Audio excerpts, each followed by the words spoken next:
Sorry.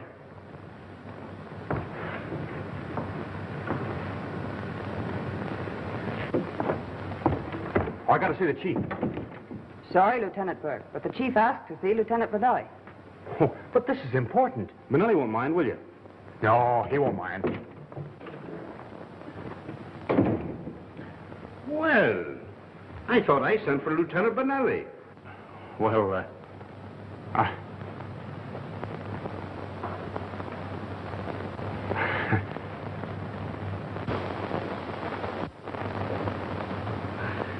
Sit down, Burke. Thank you. What's on your mind? Maybe I can help you. Possibly it's about my daughter. Yes, Diana has promised to be my wife. And we want your consent. You have it. What Diana wants, she gets. She said she wouldn't think of marrying me against your wishes. I was afraid that you'd wanted to marry Dave Graham. Professor Graham is a very fine man and a successful criminologist. Yes, sir. He's all of that, and that's the reason I was afraid I wouldn't have a chance. I'm only a lieutenant. You know, Danny, I think you're going to be successful, too. I don't know anything about your family, but I've had my eye on you ever since you came on the force. With a wife like Diana, I'm sure I'll reach the top. Perhaps I better warn you to look out for your job. I've got my eye on that badge you're wearing. Well, keep your eye on it. You may get it. Chief, you don't know how much I thank you, and you never will. That's all right. But I still want to see Bonelli. Yes, sir. You're next.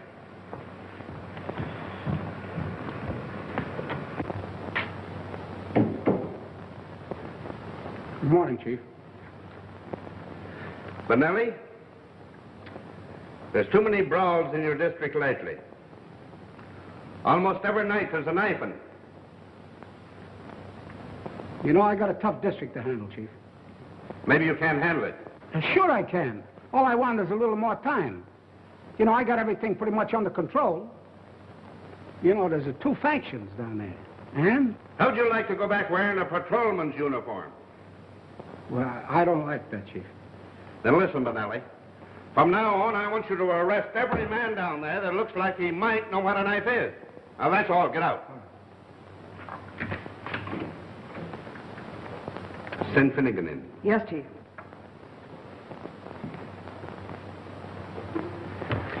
Maybe you can hear better standing up. Finnegan, I've had my eyes on you for months. Politics is not going to keep any man's job on this force as long as I head it. Now, I'm warning you, Finnegan. Keep your nose out of politics or I'll break you. I know what's running through your mind. You're thinking I won't be long on this job. Well, maybe not. But while I'm here, there'll be no interference from shyster lawyers or underworld bosses. Well, maybe I can give you some advice. I don't want your advice. Now get out of here.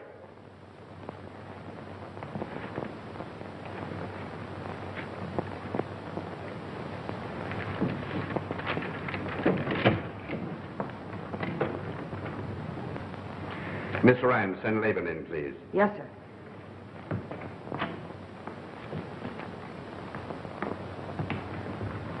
Levine? If you don't mind, Chief, it's Laban. Well, whatever it is, you've been heading the vice squad for some time. And I understand that you're building quite a pretentious home on the salary you draw. And the police commission is noticing it, too. My grandmother died last year in Paris. She left me the money. You may have to prove that. Yes, sir. I'll bring the lawyer's letter to you.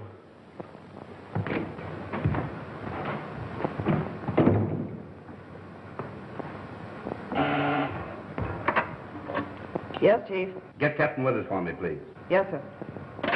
Captain Withers, you're next.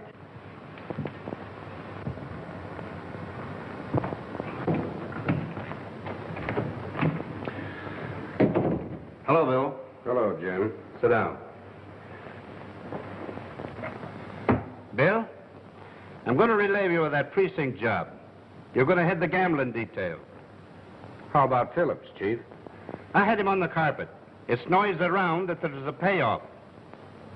Jim Phillips wouldn't take a dime of dishonest money. But this will break his heart. I have a lot of confidence in Phillips, but I don't want him to remain where he'll be framed by a bunch of crooked gamblers. Phillips won't understand. He'll think you're breaking him. He's sort of bitter at times. That's my worry. I can handle him.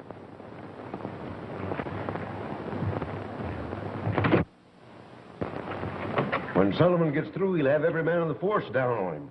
Hey, Withers? I guess the chief knows what he's doing. Maybe you benefited by it. That's why you talk that way. Listen, Perkins. Officers who have done their duty don't have to be nervous about what the chief does. He's got the whole department boiling. There's a dozen fellows would like to be pallbearers at his funeral. Miss Ryan, will you come in, please?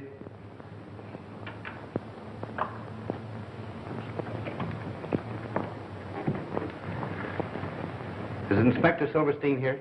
He phoned and said he'd be here.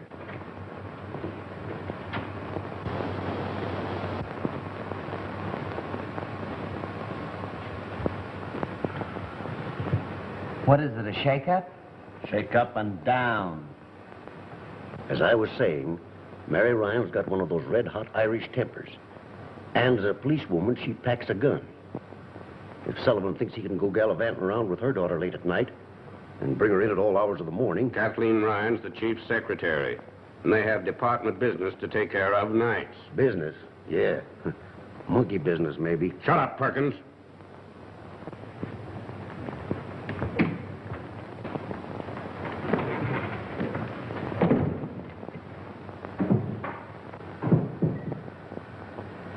Come on in, David. Hope I'm not intruding. Certainly not. Would you mind waiting in my private office? Thanks.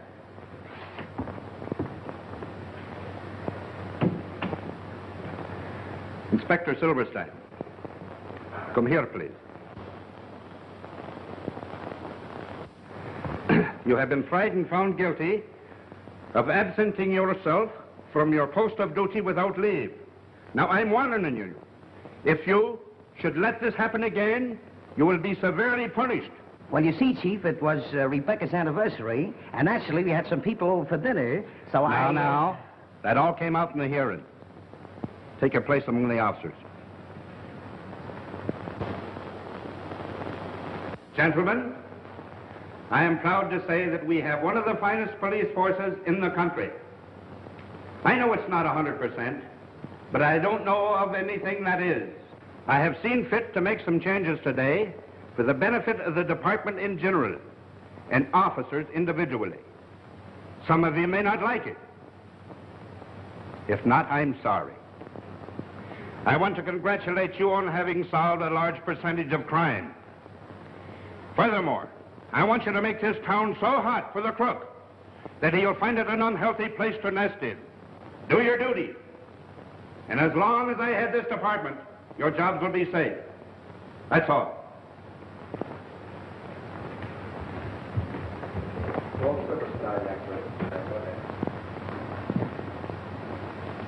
Inspector Silverstein. Yes, sir. Come here.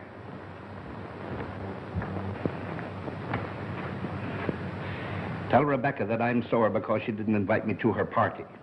Also tell her that I'm dropping by some evening soon for gefilte fish and matzo balls.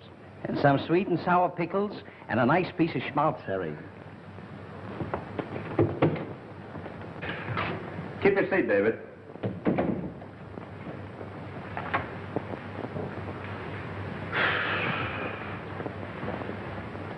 Will you have a cigar? No, thanks. I prefer my own. Here, try one. Thanks. Oh, you're still making them yourself, I see. Of course, my pet hobby. But then, you see, I come by it naturally. My father was a cigar maker. I learned the art when I was a kid, working in his factory.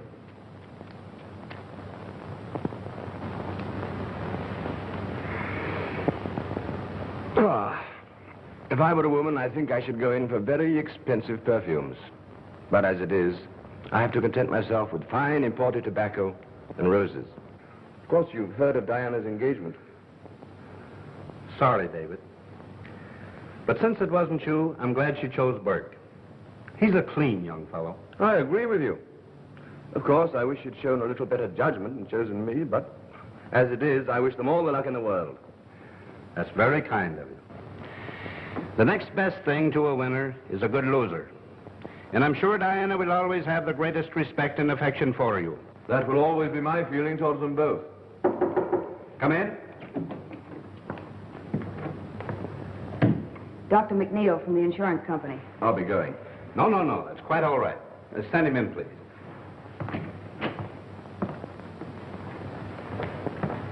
Hello, Mac.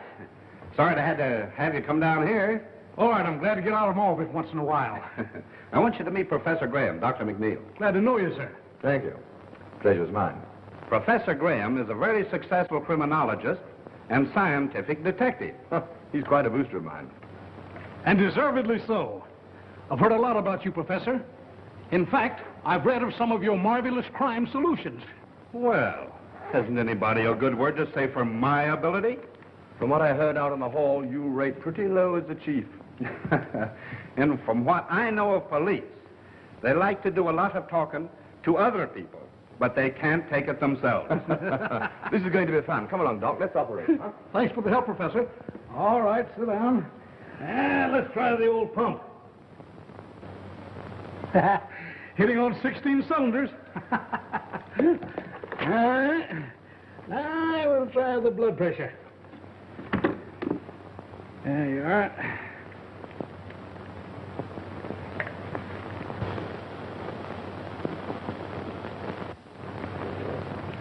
Normal. Let's see. Now, I guess you better Are the lamps all right?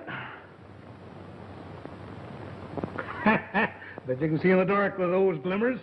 All right, the Mammoth Cave. Perfect as a prima donna's. All right, let's see now. Let's try the old bellows.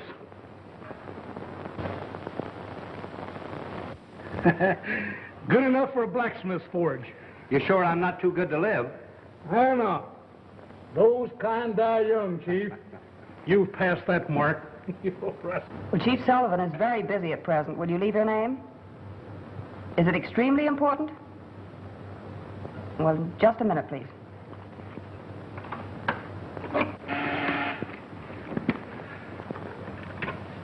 Yes? There's a party on the wire who won't leave a name. Says it's urgent. Chief Sullivan speaking. Who is this? I've no time for cranks like you. Yes, sir. Place that call, Miss Ryan. Yes, sir.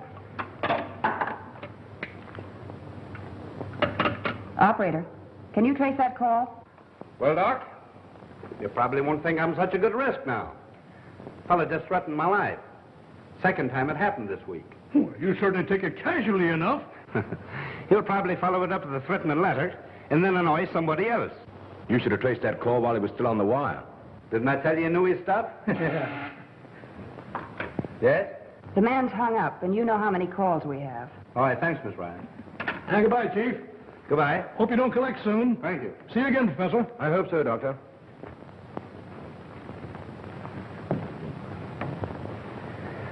Say, Graham, what about giving us a lecture tomorrow? Tomorrow? I have a pretty full day and a dinner engagement. What about midnight? Do you think the men can stand it? The kind of lecture I'll want, they'll like. What kind is that? Well, you see, we'll parade a number of criminal types in the show-up room. People you've never seen. Oh, yes. And I'm to guess their criminal records from their personal appearance. Is that the idea? Sure. Say, that's rather putting me on the spot, isn't it? Suppose I should miss. You won't. It'll help the officers to pick out suspicious characters at a glance. Will you do it? Okay, I'll be there. Thanks. And you won't stand me up? Uh-uh.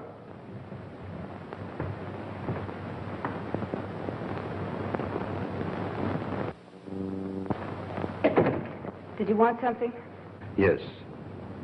I want you to go home and quit working nights. Well, it can't be done, Chief. Well, you see, there's a lot of correspondence to get out and filing to do. I'll be here till midnight. Out with it, young lady. Mother's terribly suspicious. Of us? Yes. That gambler, Gus Armstrong, saw us together last night, and he's stirring up trouble. Huh. Sore because I raided his joint, huh? Oh, I'm sorry I told you. But I just don't know what to do about Mother. She's furious. No. Don't cry. Don't cry. I tried to make her understand that there wasn't anything between us. But she just wouldn't believe me. That's all right. Maybe we can make her understand. You can't talk me out of anything, Jim Sullivan. But you don't understand, Mrs. Ryan. Oh, yes, I do. Only too well. And you telling me all those lies. You're not fit to live in a decent home. If the law can't take care of this, I can. You're going to do what any decent man would. Well, you must be out of your head. I'll give you until tomorrow. Go and get your hat and coat.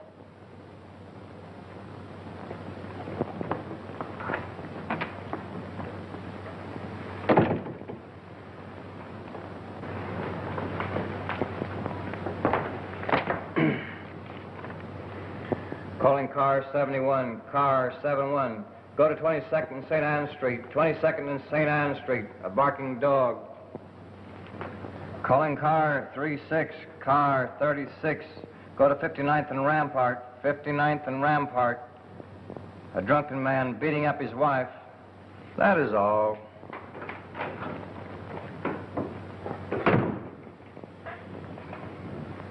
Hello, Dan. All right, Jones. What's doing? Oh, just enough to interrupt a good story. Barking dogs, crowing roosters, fainting woman, 3 prowlers, guys beating up themselves, half a dozen drunks, and a cat up a phone pole and won't come down. Oh, but that looks funny.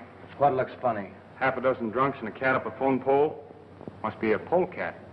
Oh, you're pulling something on me, huh? Here's something interesting. Calling car 22, car 26, car 31, car 47. Disregard all other calls. Go to 72nd and D Street, 72nd and Weaver Street. Oh, bank holdup. Bank holdup.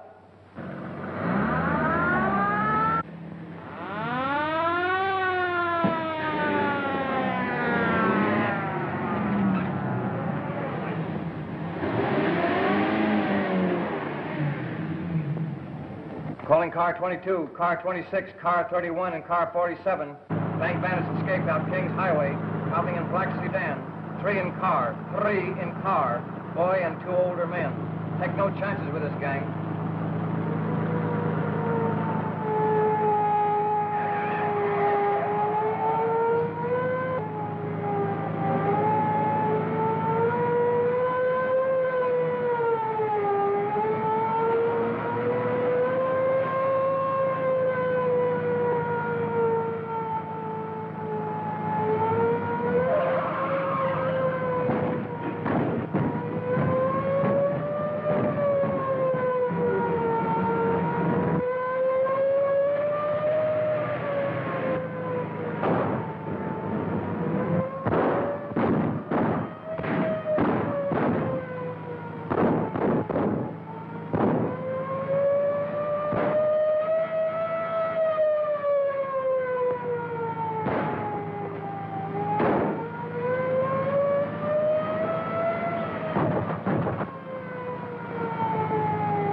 Honey.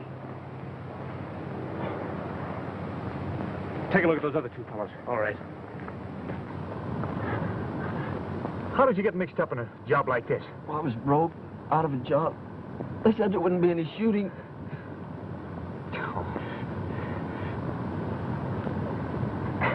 Thanks, Daddy. You should have come to me. I don't want to go to prison. They might even hang me. They can't do that, Johnny. Well, those 2 won't do any more hold-ups. Listen, go call an ambulance, quick. All right, I will. I feel kind of funny.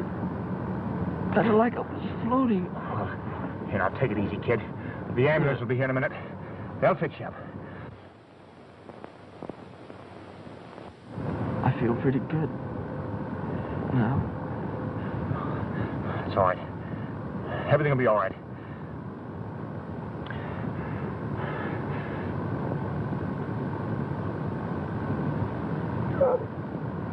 Johnny. Johnny.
on, darling. Shake off the blues. You know, you're an engaged man. Diana, I went through something today that doesn't make me feel exactly cheerful. A young fellow was trapped with a bunch of crooks. He was shot and killed. I understand how you feel, darling. He was only a kid. Told me it was his first job, that he was broke. You know, I'm glad you feel that way, even about that kind of a boy, but you'll get over it, won't you? Well, it's late. I must be going. That's Father.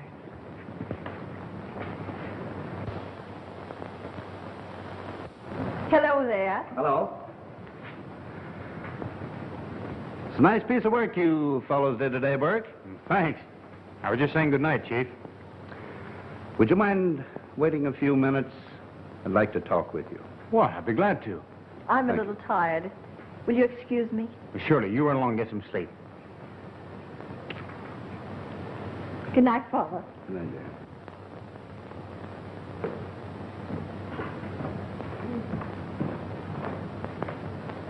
Oh, Dan, will you look in the morning papers?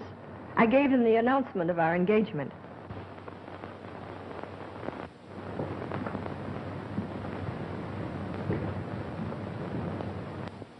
Sit down.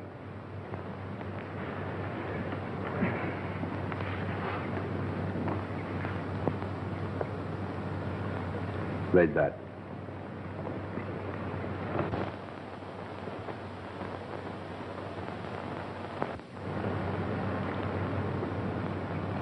Of course, Dan, you'll release my daughter from the engagement. Release? Release Diana? Yes. 'Tis the only honorable thing you can do. But I love her. All the more reason why you should free her from a compromising situation. But I can't understand why I should be blamed for something my brother did. Then why did you deliberately conceal his identity? Because I knew the people wouldn't understand. Even Diana might not. I like you, Burke. Liked you well enough to give my consent to your marriage to my only child. Please understand me.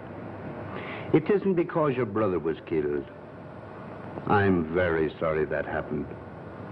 Duty is a hard work, but his being a criminal makes it impossible. But Johnny wasn't a real criminal. He was forced into it. He's only a kid. You know the law, Dan. A man was murdered, and he participated in the crime. Why, everybody would point out Diana as the wife of a man whose brother was a murderer. I'll tell Diana and let her decide for herself. You've already deceived her once by not telling her the truth. Well, I'll not release her. Yes, you will, Burke. You'll not trick my daughter into any marriage like this. You can do anything you like, but it won't do you any good. I love Diana and she loves me. And nobody is going to come between us. Not even you, Chief. What are you two quarreling about?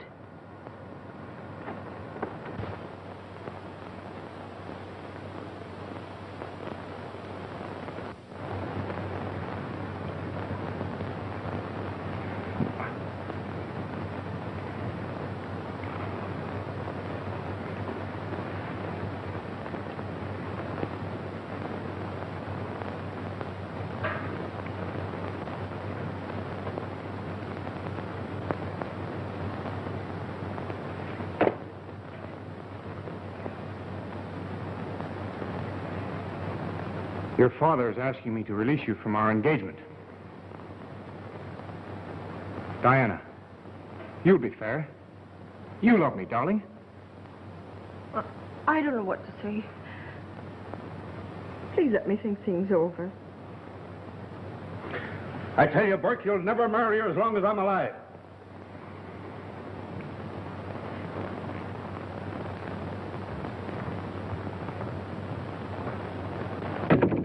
Oh, Dad. Dad, please be reasonable. Let me work things out in my own way. I don't want you to marry into a family with a criminal record.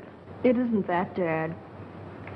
What hurts me is that the man I love tried to deceive me before our marriage. Diana, Why don't you pack up and take a little trip somewhere? Bermuda, Miami, or anywhere. No, darling, I think I'll just go out for a little ride, and don't you wait up for me. It's not safe for you to ride around this time of night. That's not very complimentary to your department's efficiency, is it? You're not going to see Dan Burke? No. No, I'm not. And that's a promise. All right. Good night, dear.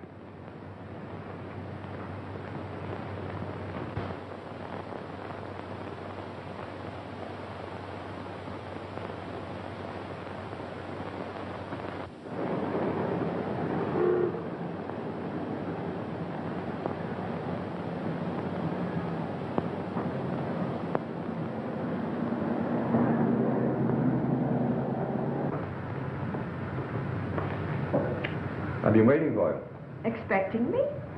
Doesn't it look like it?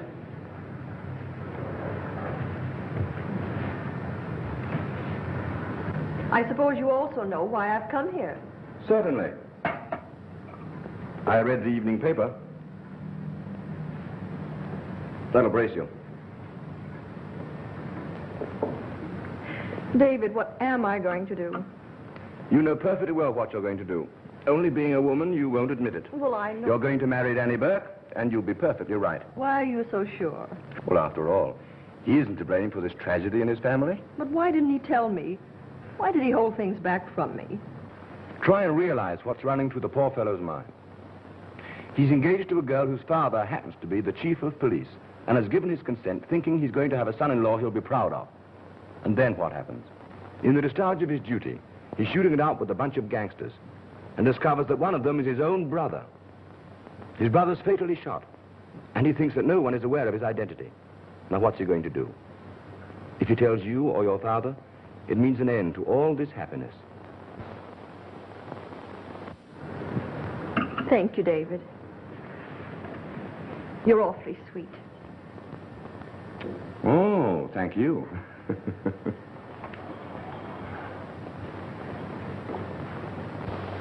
You know, as a matter of fact, all this explanation business was entirely unnecessary. What do you mean?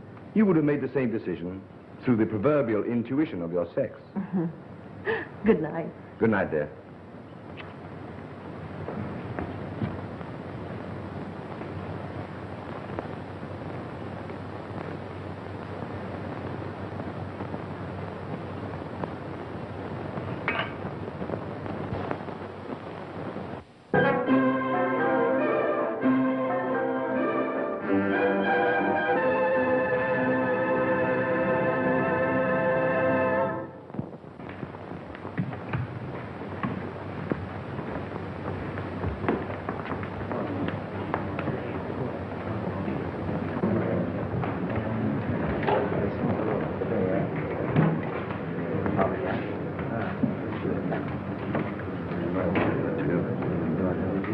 You're not on the gambling squad after tonight. Hey, Phillips? That's what a man gets for being honest. Transferred to someplace out in the bushes. I like to punch Sullivan right in the jaw. That's too good for him. What he needs is a real working over. After all, I ain't got no kick coming against the chief, because he's been pretty nice to me. Nice, huh? You call that reprimand you got yesterday pretty nice? What would you call a sock in the puss? A love pat? If he thinks he's going to be chief another 30 days, he's crazy. Gus Armstrong's got enough political pull to take care of that. Accused you of playing politics, didn't he? Yeah. What does he think he's playing, pinochle? Listen, my mind's made up, and that's that. Diana is of age, and you can't stop us. My daughter will not go against my wishes. She has given me her word. I guess Dan Burke won't be so high and mighty when the police commission put him on the carpet for not identifying his kid brother. Sullivan, he get him out of that all right. Burke is going to marry the old man's daughter. Yeah, you got another guess coming. You think Sullivan's going to take on a son-in-law that had a bandit brother? Did you hear about Mary Ryan and the chief? Got wise that Sullivan take her out, huh? I was talking to the janitor last night. He said the old lady was threatening the chief, said he'd have to marry Kathleen or else.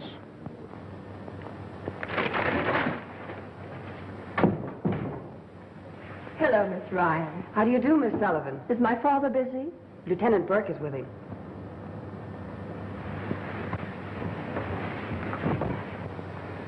And that's final, Burke. Not with me. Hello, Danny. Hello, Father. Hello, darling.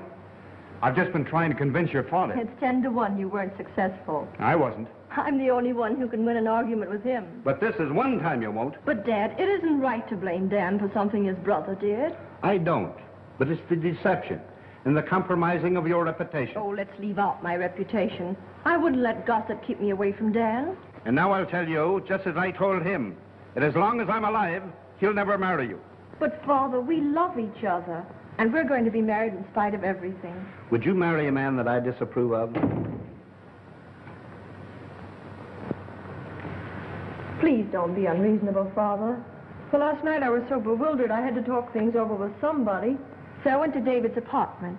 If you'd only listen to him. Went to his apartment alone? What, and at night? There's nothing to make a fuss about. Your daughter was terribly upset. She needed advice from someone she could trust. I don't appreciate anybody giving my daughter advice contrary to my wishes. I didn't tell her what to do. I just tried to analyze the entire situation for her so that she could see through it clearly. Come in. Captain Withers is here. Send him in. Now, if you'll all excuse me, I'll see you later in the show-up room. Come in, Captain Withers. Pull up a chair and sit down.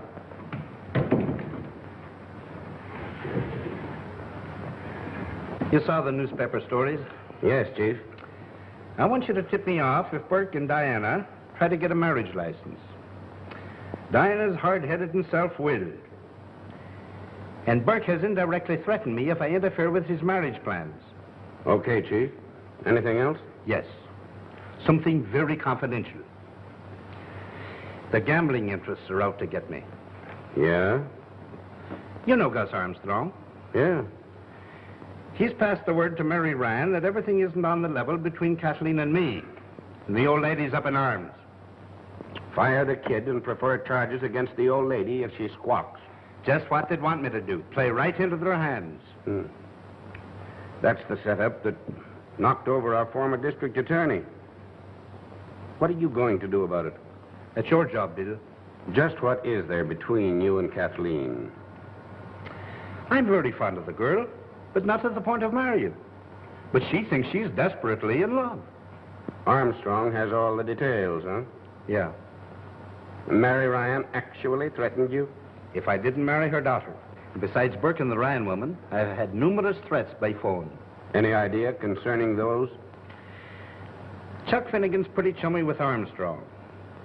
And there's a lot of other sore on account of the changes made in the department yesterday. Well, I'll see you here after Graham's lecture. Yes. I have an ace up my sleeve. All right, thank you.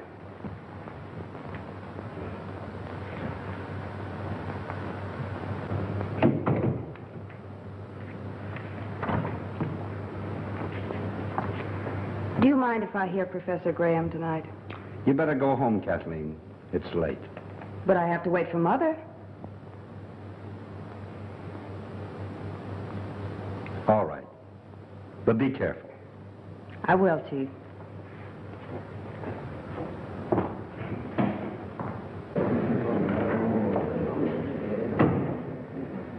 You've been pretty white about this situation, Graham. I want to thank you. I've always been interested in Diana's happiness. Father believes in you, David. I wish you could bring me round to our point of view. It's going to be a little difficult, but I'll try. Thank you.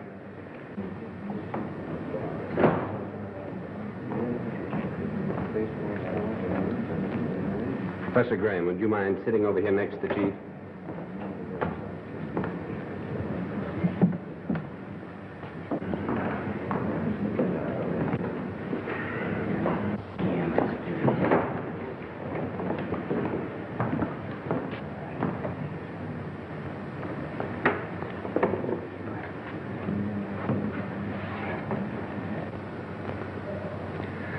All right, Withers. Introduce Professor Graham. Okay, Chief.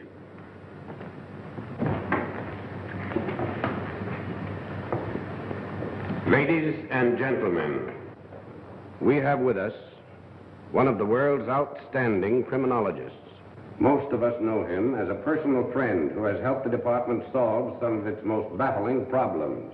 Tonight he will talk on the physical characteristics of the various types of criminals. He will illustrate his talk with a number of prisoners whom he has never seen before. As the prisoners are paraded by him, he will classify them by their physical characteristics. We shall see whether the deductions agree with our records. Ladies and gentlemen, Professor David Graham.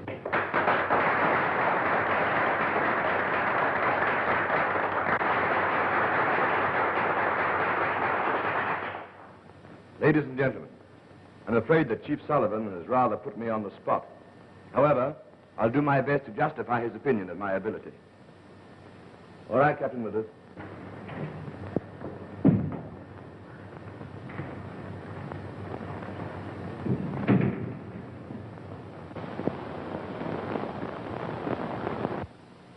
Not a criminal by instinct, but easily duped into crime by keener minds. Retarded mental growth. Charge. Arrested on suspicion of theft. Record. Served 2 years in a state reformatory. 18 months in the Good Shepherd Home for the feeble-minded. Oh, come on, come on. Had his mind been alert, he would never have attempted violence at such an inopportune moment.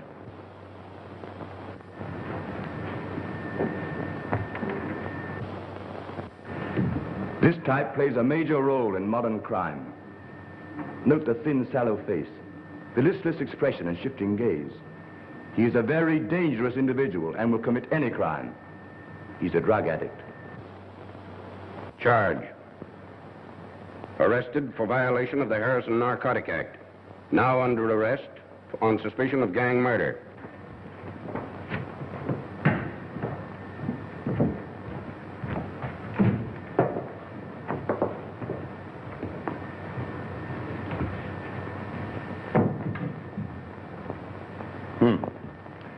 The larger girl is aggressive. If started on a life of crime, she would actively participate with male criminals, drive a bandit car, act as lookout, might possibly use a lethal weapon. The smaller girl has no initiative, just prefers the easy life. Charge. The taller girl arrested on suspicion of robbery, known to be a gambler's moll. The smaller girl arrested on a vagrancy charge.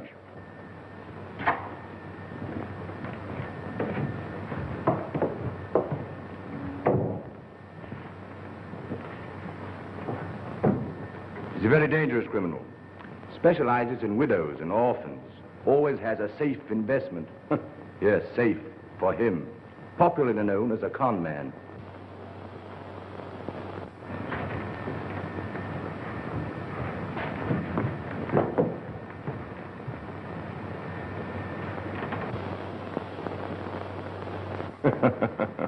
Not a criminal type at all.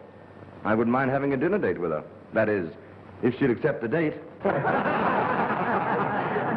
Maybe you'd better introduce us first, Captain Withers.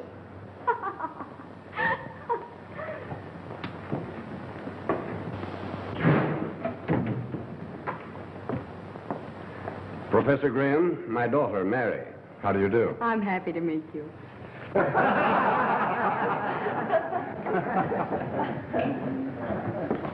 Well, was your dad in on this deal to baffle science? No, it was my own idea, wasn't it, Father? Come on, darling, wake up. The show's over. A very interesting lecture. You seem to have lulled the chief to sleep beautifully.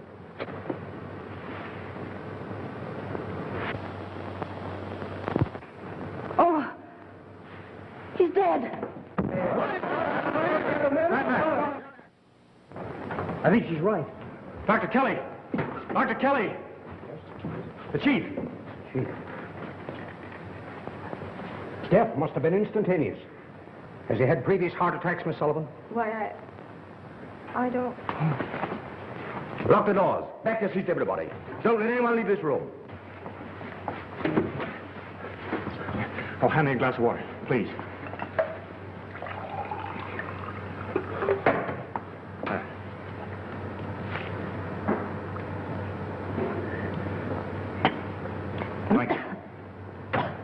Are you all right, Diana? Yes, I'm all right. Oh, come, dear. This man has been murdered, and the killer's right here in this room.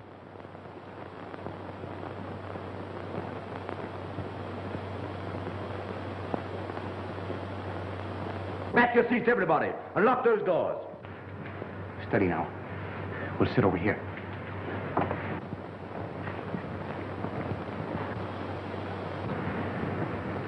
Looks like a plain case of heart attack. That's what it's supposed to look like, Doctor. But I happened to be in Sullivan's office last night when Dr. McNeil examined him and pronounced his heart perfectly normal. Captain Withers, do you know of anyone here who might have wanted a thing like this to happen?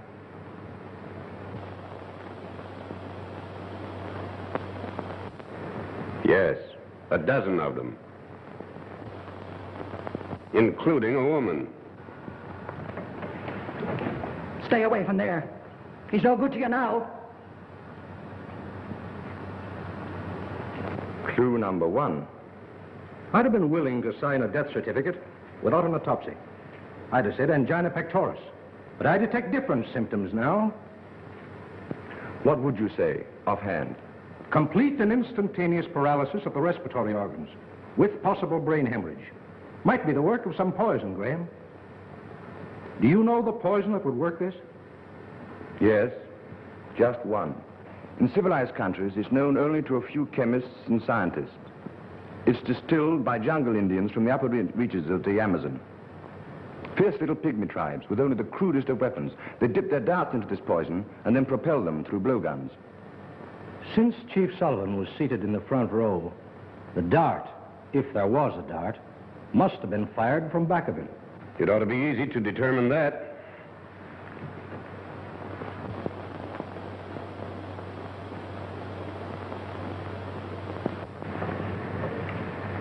It's here, all right. An ordinary sewing needle. Oh, be careful, Doctor. The point may still be deadly. How would you say it was injected? By hand? No. I should say blown through a tube. What sort of a tube? Oh, any small type. Possibly a cigarette holder. What would you suggest? That a preliminary autopsy be performed immediately. After that, a person-by-person search for the instrument of death. Then, a thorough investigation into the motive of the crime. I will ask Lieutenant Burke to stand by with Professor Graham and myself. And I want everybody in this room to watch the persons next to them in case the killer tries to dispose of the weapon. Then, one by one, I'm going to call you to come up here and empty all your belongings on the table.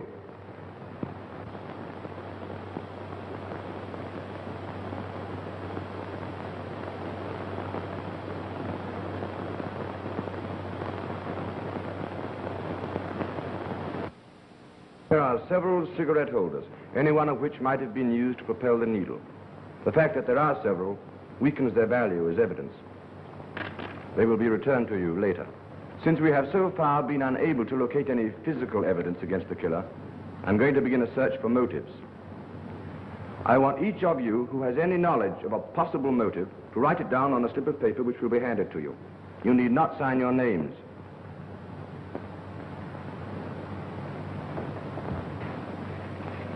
The other side, please, number.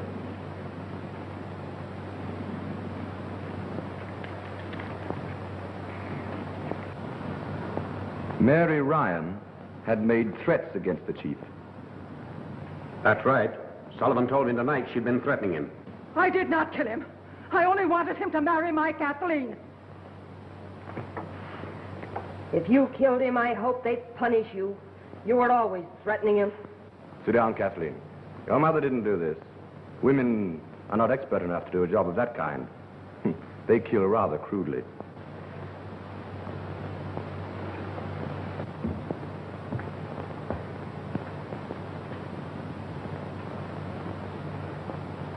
Captain Perkins, you were overheard saying that you would like to be a pallbearer at the chief's funeral. Is that so? Maybe I did say it. What of it? I was sitting right here by Phillips, wasn't I? Yes, right here by me. Graham, listen. The needle in Sullivan's back didn't kill him. He was already dead when it struck him. How do you know that? The wound didn't bleed.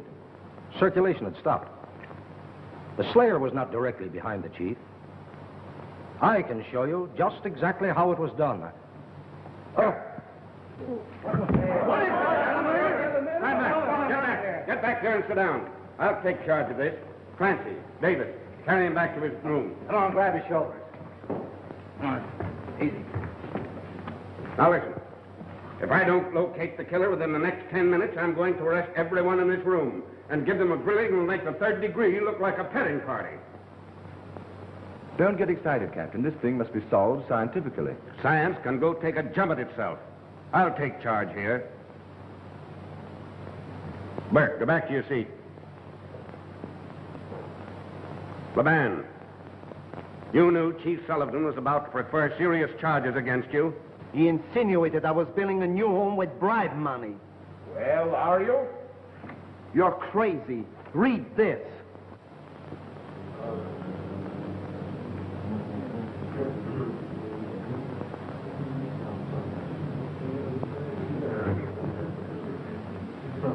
I told the chief I'd bring a letter to prove that I inherited the money.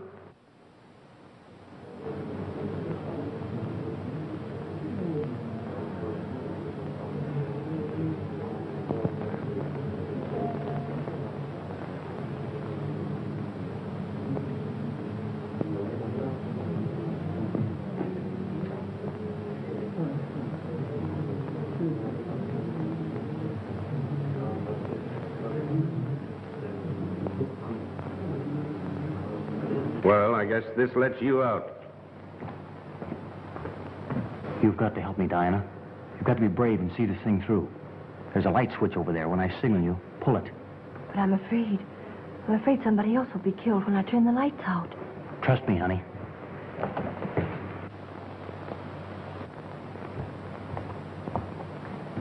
Graham.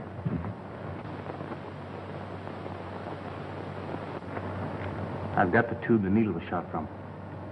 Oh, you have you? And also the perfect solution to the crime.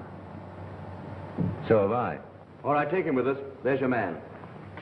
What? Burke, you're under arrest. Oh, just a minute. Turn on those lights. Turn on those lights. Turn on those lights. Someone has killed Burke. Daddy! Daddy! Get back. Get back. Stay back where you belong. Daddy! Listen, Diana. He killed your father. He killed him because he was opposed to your marriage. Then he killed Dr. Kelly to cover up the first crime. You see, he'd known for the past half hour that I had the evidence on him. He took the only way out. Killed himself with his own poison.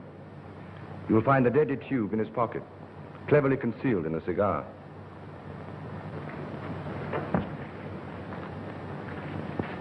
It must be one of these.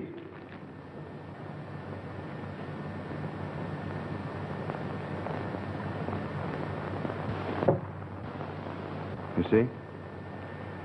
Well, I don't think you need much more evidence. You might as well dismiss the others.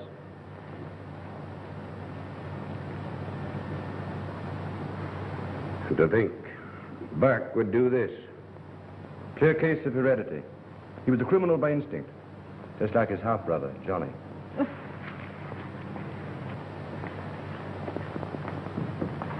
Take your hands off that girl, Graham. And keep up high off that cigar. This looks too much like the cigar you planted on me. I knew you'd try to shoot one of your poison darts at me when you learned I had the goods on you. That's why I put the glass tabletop between us when the lights went out. Then all I had to do was play dead while you gave one of your scientific explanations. The real explanation of why you killed Chief Sullivan and Dr. Kelly. You find a poisoned thorn in the sleeve of Chief Sullivan's coat. It fits on the stem of this rose in his lapel. Well, what gets me is why he fired the needle in the chief's back when he was already dead. Evidently to plant suspicion on somebody sitting behind the chief. That somebody being myself. This is the cigar he had when he tried to kill you, but there's no metal tube in it. Then there must be a hollow tobacco stem in it that would be consumed when he smoked the cigar. Didn't I tell you last night that a mere man hasn't a chance against a woman's intuition?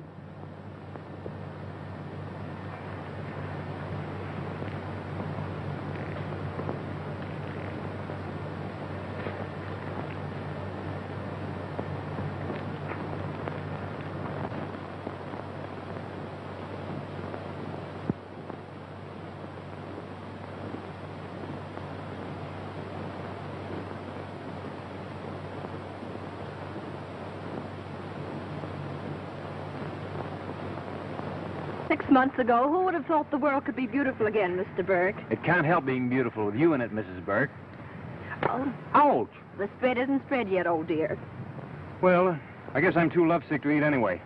I'll remind you of that tonight when you have an old-fashioned tummy ache from gobbling up more than your share.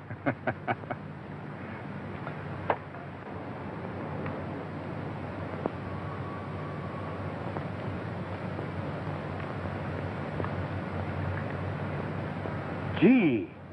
Well, what's the latest sensation? Oh, nothing. What are you reading? Nothing. Skip it. Let me see. Now, listen, Oh, come on. I want to see it. Well, you know, it's far better that way. It's a curious thing. Terrible as his crime was, somehow I never wanted him executed. Maybe it's because I can't forget his good side. His gentleness. His sympathy. Oh, Dan, why did he have to do it? Well, only a few days ago, we discovered his diary, in which he diagnosed his own case. Everything he jotted down showed the great mental crisis he was going through. There were many notations about a certain girl that he couldn't bear to lose.